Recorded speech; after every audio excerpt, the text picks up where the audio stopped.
Hello friends.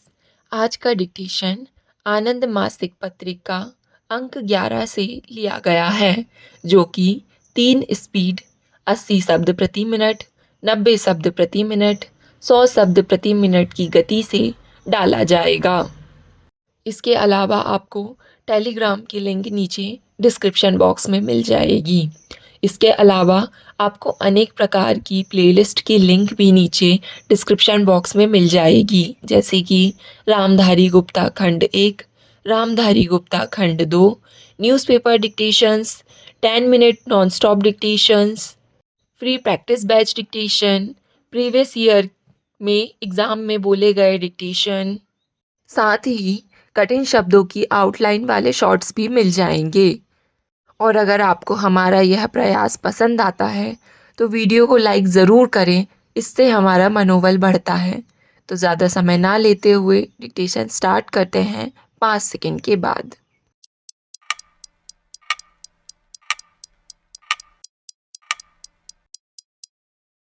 Start. उपाध्यक्ष महोदय, यहाँ मैं इस बात पर जोर देना चाहूँगा कि हमें वे क्षेत्र चुनने चाहिए जिनमें हम राष्ट्रीय और अंतर्राष्ट्रीय स्तर पर सबसे ज़्यादा प्रभावी हो सकते हैं, पर यह चयन बहुत सावधानी से करना होगा। हम कुछ किस्मों की प्रौद्योगिकी का आयात कर सकते हैं ताकि उन्हें और विकसित कर सकें, पर हम बार बार आयात नहीं कर सकते। यह बात महत्वपूर्ण है।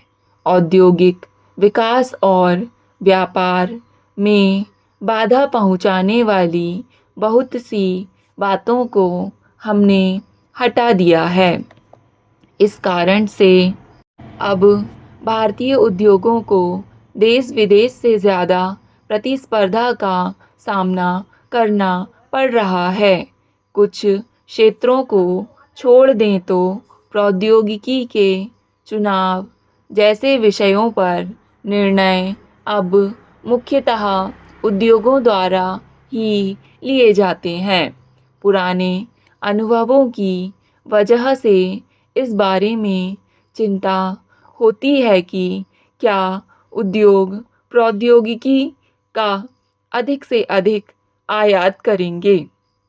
अगर हम आयातित प्रौद्योगिकी में लगातार और बड़े पैमाने पर घरेलू औद्योगिकी को शामिल करना नहीं सीखते और अपनी घरेलू प्रतिभा और संसाधनों के आधार पर बड़े पैमाने पर अपनी ही प्रौद्योगिकी तैयार नहीं करते तो हम पीछे रह जाएंगे। अगर आप देश में ही नया कुछ नहीं करते, अगर आप के पास अपना कोई अनुसंधान और विकास कार्यक्रम नहीं है, अगर आपके पास अपनी प्रौद्योगिकी नहीं है, कोई आवश्यक नहीं कि प्रौद्योगिकी 100% आपकी अपनी हो, पर ऐसी हो जिसको आपने सुधारा हो और जिसका भारतीयकरण किया हो, तो आप प्रौद्योगिकी के क्षेत्र में पीछे छूट जाएंगे। आप केवल दूसरों की नकल करते रहेंगे, दूसरों से आयात करते रहेंगे और फिर भी पीछे रहेंगे। ऐसा ही होगा अगर हम अनुसंधान और विकास के आधार का अपनी सीमाओं में अपने ही बल पर विस्तार नहीं करते। अगर पैसों की आवश्यकता है, संसाधनों की आवश्यकता है, तो सबसे पहले इसी क्षेत्र को है। मैं इस प्रश्न को थोड़े दूसरे रूप में रखना चाहूँगा। उद्योगों के क्षेत्र में अधिकाधिक प्रौद्योगिकी करने के मुद्दे को हमें अंतर्राष्ट्रीय प्रतिस्पर्धा और विदेशी मुद्रा की कमी के संदर्भ में देखना होगा। व्यापार असंतुलन को दूर करना अपने आप में महत्वपूर्ण है, पर इसी को लक्ष्य बना लेना पर्याप्त नहीं है। भुगतान असंतुलन की हमारी समस्या तभी दूर होगी जब हम प्रौद्योगिकी का शुद्ध निर्यात करना शुरू कर देंगे, और यह मैं भारतीय वैज्ञानिक समुदाय के सामने एक चुनौती के रूप में रख रहा हूँ। उपाध्यक्ष महोदय, एक राष्ट्र के रूप में क्या हम वर्तमान शताब्दी के प्रथम दशक तक प्रौद्योगिकी के शुद्ध निर्यातक बन जाने का लक्ष्य अपने लिए निर्धारित कर सकते हैं? हमें ऐसा करना ही होगा, क्योंकि विकासशील देशों ने पहले से ही अपनी जिम्मेदारियां तय कर रखी हैं। हाल ही में हुई बैठक में भारत ने सौर ऊर्जा के क्षेत्र में विकास की अपनी जिम्मेदारी अपने ऊपर ले ली है। मैंने मन में इरादा किया था कि मैं 10वीं योजना में ऐसा करूँगा। इसे मैं भारतीय वैज्ञानिक समुदाय के सामने एक चुनौती के रूप में रखना चाहूँगा। मैं चाहूँगा कि एक कार्य योजना बनाई जाए। उद्योग और वैज्ञानिक संस्थाएं मिलकर बहुत जल्दी प्रौद्योगिकी के विकास के लिए कुछ सार्थक कदम उठाए। ऐसा विशेष तौर पर उन 2 क्षेत्रों में किया जाए जो हमने चुने हैं, सौर ऊर्जा और जीन बैंक।